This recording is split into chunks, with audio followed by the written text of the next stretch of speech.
All right, pleasure to be joined now by Memphis football's walking highlight reel himself, Brady Kluse. Brady, obviously coming off a game against Troy where you score a show-stopping touchdown. It's not the first time you've put an incredible catch on tape here at Memphis, but I feel like most people that are Tiger fans probably don't know much about you other than those two big catches to this point, including me, honestly. So tell me a little bit about your background, growing up, early football memories, getting into the sport, all that stuff. Yeah, so I'm from Georgia, but I kind of moved around a lot, military background. But I started playing football when I was in 5th grade, fell in love with the sport, always wanted to play. Mom finally let me get in the pads. So I originally started out as a little quarterback, wanted to play quarterback, all that, but I always wanted to be a receiver. So growing up, just kept playing receiver, working on the craft, and, was able to chase my dreams and get here. Hit on the military background, if you will, because I imagine that plays a pretty big role in how you're raised and some of the values and things that are instilled in you at an early age.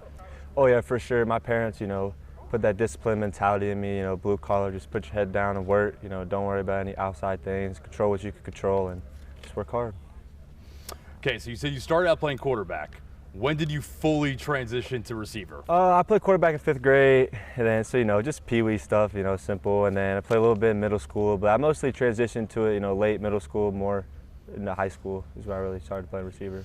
Other sports you played growing up? I see some basketball in your game. Did you hoop at all or any other sports or not? I wasn't a big hooper. I was a big baseball player, so I played a lot of baseball growing up, and baseball was really big in Georgia, so big baseball player, and then I ran some track in high school as well. What position in baseball? Center field and right field. I was going to say either center field or shortstop for sure, because you got the center fielder's body. All right, so you grew up in the greater Atlanta area, let's call it, right? You got Julio Jones. Were you a Falcons fan, actually? Let me ask that. I'm a Browns fan. Browns fan, that's right, because you got the Ohio State. Your family has got some Columbus, Ohio State Cleveland. ties. Yep. Who were some receivers, maybe, that were influences on you growing up then? I would just say Mike Evans. Okay. Like Mike Evans. Julio Jones, obviously, because you're still in Atlanta. Even though I'm not a Falcons fan, you're still in Atlanta, so all the kids, love Julio. And then Odell Beckham was big when I was little, so that was always cool watching him making all the crazy catches. So, You're one of many players from Georgia on this team. Talk me through your initial introduction to Memphis, the recruiting process, and how you ultimately landed here. Yeah, so I remember meeting Coach Smith for the first time. He just got the job here. I didn't really have any, too many offers at the time, but I knew as soon as I met Coach Smith, I was like, oh, this guy's super cool. Like, hopefully, I get an opportunity to chop it up with him more. And then I remember coming on campus for the first time, had the offers in the spring practice, and I really fell in love with the culture. Coach Sherfield and Coach Cramsey, and I knew this would be a good fit for me.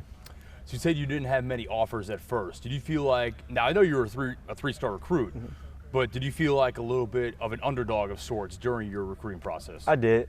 I feel like, I was kind of, overlooked a little bit, but I didn't really let it affect me. I was grateful for what I had, and I'm really happy to be here now. Everything worked out. Obviously, you're here. What were some other offers and maybe opportunities that you had to decide between Memphis and? I really had my biggest, my offers I really thought about coming to was here, Indiana, and Coastal Carolina are my top 3. What would you say put it over the top for Memphis? I would say just the coaching staff. I really wanted to play for Coach Sherfield and Coach Smith, and Coach Krams. They have really explosive offense, and I felt like I could fit right in. Number 12 is an awfully popular number in this city. What's the meaning behind it for you, though? Honestly, I didn't really pick it. I just got here and went into my locker, pulled out the jersey, said number 12, and I said, that's cool. I'm a route with that. So I could have switched numbers, but I really like, I feel like I established myself as number 12, and so I'm gonna just stick with it. A lot of good football players have worn number 12. A lot of quarterbacks, obviously, guys like Tom Brady and Aaron Rodgers. As long as with all due respect, I think no matter what you do in that uniform in this program, you'll probably never be the most popular number 12 in the city as long as Ja Morant's here. But how would you generally sum up your freshman year big picture? I would say it was just being able to find my role and be able to do whatever I could to help the team, whether it was on special teams, plugging in for this play or whatever I need to do, help the team be successful. Did you embrace the grind that comes with playing big-time college football for the first time, or was it difficult at times?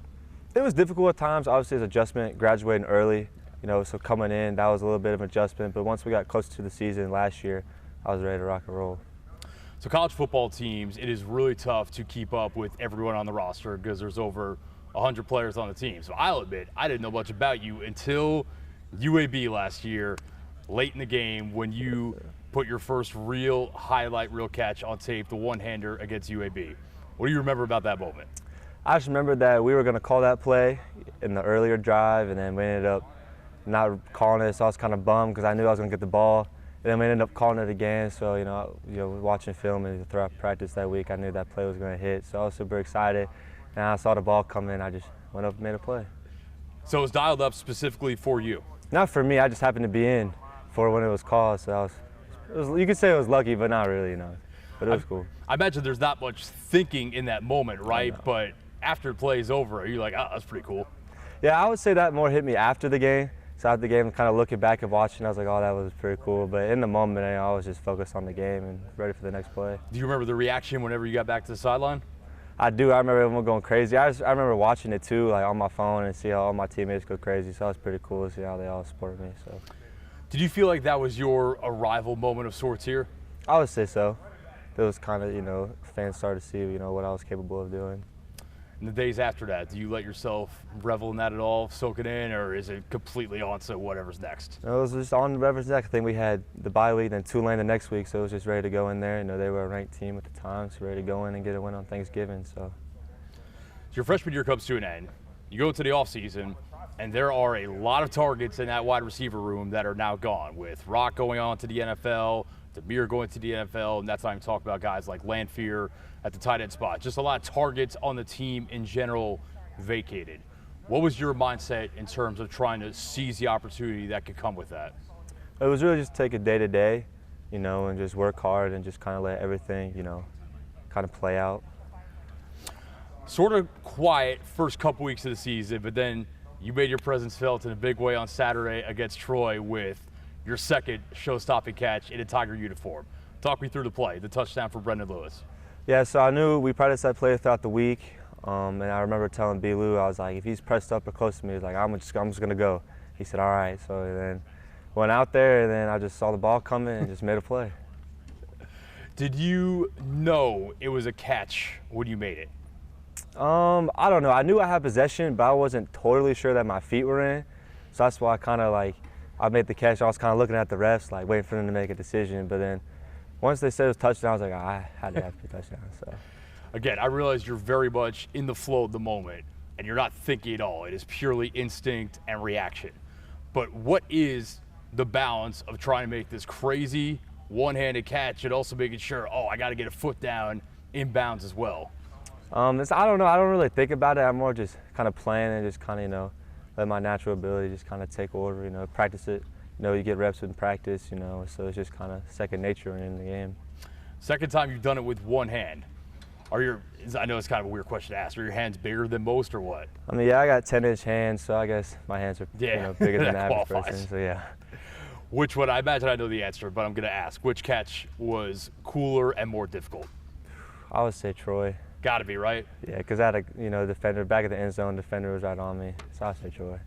Now, it was tied before that catch, and obviously you guys go on to win 28-7, but what do you feel like that might have did as far as igniting you guys and helping lead you guys to victory the rest of the way? Yeah, I feel like it sparked some momentum. We were kind of hit a lull for a little bit, so I feel like that touchdown was able to, get everyone going, excited. Because I know, like, the next drive or next couple of drives, Sutton had that big touchdown, so that really helped, boost the morale. Now, in the moments after that play, you just scored, so obviously you're getting ready for the next drive. You could also sit on the bench for a couple seconds. Are you sitting there at all like, oh, wow, I really did that? I was just sitting there and I was kind of like, that was my first college touchdown. So that was pretty cool. Not everybody knew that, so it was pretty cool. That kind of hit me. Other than maybe a game winner, is that the best possible way to score your first collegiate touchdown? Yeah, I'd say it's pretty cool. It'd be for your first college touchdown.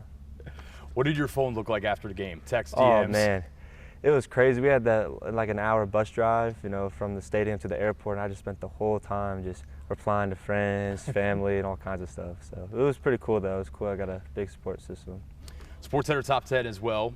Only number 10, which I felt like they sold you short a little bit. Yeah. But is that something you thought was cool as well? Well, that was super cool. Always as a little kid, you always dreamed, to be on, SportsCenter top 10. And it was cool being able to put some spotlight on the school, and the university and the program. So that was pretty cool, too. Is there an art to making the highlight reel catch? I don't know.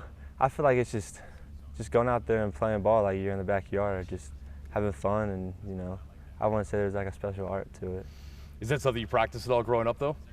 I practice it just for fun, like throwing the ball in the front yard with friends and stuff. But I usually don't try. Usually you don't really try to practice it. You just kind of do it in the moment. Yeah, so. absolutely. Last thing I got, man. Now looking ahead, sophomore season, you got a lot of runway in front of you. What's next for you in terms of being that consistent impact player week in and week out?